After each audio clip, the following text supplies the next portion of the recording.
Ayy, one time like.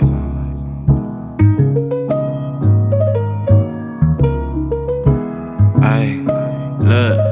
Niggas dying from corona while I'm living on coronas. They been living for attention, they been dying for diplomas. My persona in aroma, coulda told ya I don't give a shit. Signed a bigger contract so I could talk some bigger shit. What's up, guys? Welcome back to the vlog. Another vlog. Welcome back to the channel. We got another vlog going. It's a little different. Gonna be a little bit of Q&A. So this is rush and last minute. Literally dropped off the Honda, went to go pick up BMW. Moving some cars around. By the way, super shout out to all my slow speeders. If you guys have not subscribed, definitely go down below, hit the subscribe button, like, and drop a comment. Emojis matter too. Let me get out of here.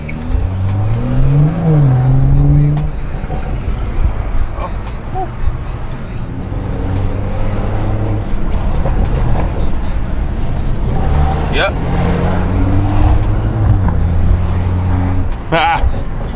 That guy tried to rush me. He tried to rush me. And look what ended up happening. He got caught at the light. Got caught at the light.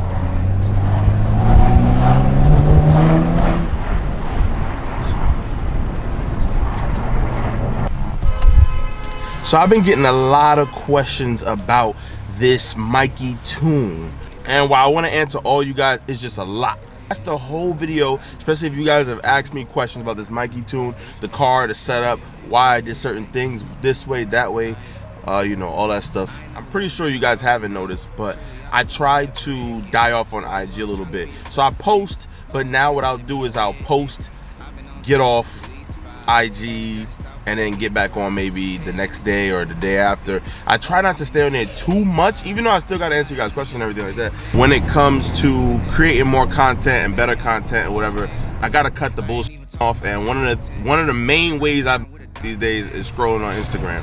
Taking a little bit of time off there. So if you guys' messages don't get responded to in the timely fashion that it used to, just know that one, I get a lot more, and two, I'm answering them a lot slower because I'm trying to put out content. Let's get right into this video before I have to go back to work. Nice little Viper right there. I don't know. Nice little. I'm gonna be honest. I really not a fan of the interior of those cars. It's just like typical Dodge. It reminds me of a Neon. Exteriors look pretty nice. Those cars will kill you quick. So, Dyno tuning Q&A. I got some questions right here, and I'll just knock them down one by one. First question: how much I paid? I paid approximately $1,200 total. So $1,200 took my completely stock M340 to the 477, 638, which is now between 477 to 500 wheel horsepower M340. Now, second question after that, this car is tuned via Ecutech and STI Mikey. I have a whole different video coming in between with Ecutech versus MHD and boot mode. Stay tuned. That's going to be another Q&A type video. But just know, Ecutech was, I think, $525, and the tune was $675. Or yeah, I think the tune was $675, and the Ecutech was $525. Don't quote me on that. But that's what I do remember, and I know for a fact that I lost $1,200 that day. That's why in that video y'all see me eating that 4 for 4 for Wendy's, man. I ain't have much more money left. Where and who? Okay, went to the Shop CT out in Connecticut. The Shop Connecticut. Who? STI Mikey, Mike Botley or Body. Mikey tuned. I'll put his information as best as I know down below. You guys can hit him up. Tell him that I sent you initial thoughts. Now, I'll break this down into like a quick summary of the day. Woke up, went all the way out to the Shop CT. I mixed the car with E50 before. They have E on duty. They have E there. Pretty expensive in my opinion. I think the E is like $1 and change a gallon, maybe $2 a gallon at your normal pumps, but obviously that being a shop, they got to upcharge it. I think they might have been like $4 a gallon, so I don't really recommend that, to be 100% honest with you. But they do have E there in case. For those of you who don't feel comfortable with just driving on E without an E tune. I just really didn't beat up on the car too much. But yeah, after that, pulled up, and it was pretty much point and shoot from there. There's nothing more to it. You give your car to him, it comes back faster. You don't need to do any data logging or anything crazy. Now, what I will say is the process takes a little bit longer. Every car is different. He doesn't really copy and paste tunes. It runs on the dyno, couple pulls, they get it set up. You can hang out, you can go do whatever you want to do. I got the car back, and he tells you to go for an initial test drive. I found some things with the initial test drive as to be expected. Not everything's going to go 100% right. Cars respond very differently on the street than it does on the dyno. So that's why this two-part dyno street tuning thing really refined the tune. That's why you get a little bit different numbers. He was right here in the passenger seat with his laptop, everything set up. When we were doing pulls, and he was literally, all right, turn the car off, boop, boop, boop, boop, change some tunes, reflash, turn the car, boop, boop, boop, boop. It was like super easy. Almost like the E flashing, but the guy's just right there, and you know, he does it for a living, so he kind of knows the streets that the cops are not down, and the streets that you can floor it with no traction control and won't die. Heading back home, night and day. The car was so smooth, but at the same time so violent and quick. You know, I think to really push this car to the next level, we need a trans tune. The line pressures aren't increased for that torque, because I can already tell that this trans definitely needs a tune. I've pushed it with just a downpipe and a tune, engine tune. I pushed it to the point where the trans, it's not necessarily not holding up. It's not throwing any malfunctions or not bucking or nothing like that. But you can feel like the car should be a lot faster, or in certain gears or certain times, the car is a hell of a lot faster. I don't know if I'm making any sense, but I am.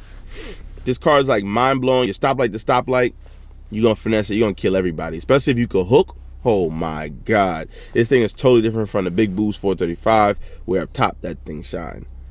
Proper power figures. Okay, I said the car made 500 wheel on the title. I broke it down in the video how I got to that number. Okay, that's why I included the dyno sheet or the dyno numbers of the 477 wheel, because after we took it off the dyno, it was 477 wheel, and we tweaked it on the street. Now, I felt faster. The ass dyno felt a little bit faster. So I used the term 477 to 500 wheel, because I know for a fact 477 is the minimum. At most, I would just give it 500. So you're not gonna get a dyno sheet saying 500 wheel. You're not gonna get a dyno sheet saying 480 wheel. It says 477 wheel. Okay, I'm just going off of butt dyno and what we were doing. Limiting factors right off the bat. The two limiting factors for me was the trans and the stock fuel pump. Even if they had a pump available at the time or at this time, I probably still wouldn't buy it. That being because, well, I'm not shooting for the biggest numbers yet, or maybe just not in general. I might just get another car for that. But you guys got to understand the beauty of this stuff. And it's kind of why I stopped going hard with thinking about turbo in the Civic and all these crazy builds. The coolest things about this car is the fact that you can just put a downpipe in a tune and make so much power. I don't think we put in the perspectives in our heads. We get carried away with the builds. I know I did in my last build, but fuel pump, FX 180 is I think $1,800 to $1,900. Okay, then you got to do the lines. You want an ethanol sensor, low pressure fuel pump. You know, once you start modifying one thing, you got to start modifying other things when you want to push the limit and then you're chasing numbers. So we may get that in this car. I'm not sure how far I want to go yet. I'm going to be honest with you. However, you know, you might not be the fastest out there, but yo, for $300, a $299 downpipe and a $1,200 tune, I don't care if I lose to somebody who spent $20K on their build. You get what I'm saying? Now, next question, boot mod versus Ecutech. I'm going to give you guys a short summary here. Now, in the end, they are both softwares to flash your car. For analogy, let's say for instance your main goal is surfing the web. You can surf the web on a Mac and a Windows computer, two totally different platforms, but at the end of the day, you can still get on YouTube.com or check your mail. There's just two different ways of doing it. That's what boot mode and Ecutech is. It's just two different ways to tune your car. It's like you're not really going to notice that big of a difference until you get into fine tuning and really trying to extract a lot of power out of the cars. From what I heard, MHD boot mode only allows you to change about 30 to 50 tables. Ecutech, I think, has access to 33,000 tables, like cam timing, fuel boost, all that extra stuff. I don't know them all, but so therefore your tuner has full control over the car and can control a lot more parameters. Next question, what stage am I?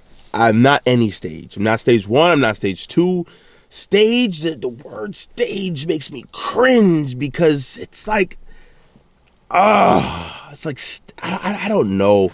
I don't know, but I'm not stage 8. It's a custom tune. I wouldn't say it's a stage 2. I would just say it's a custom Ecutech tune by Mikey. There you go. Next question, why didn't I do a lot of supporting mods first before tuning the car?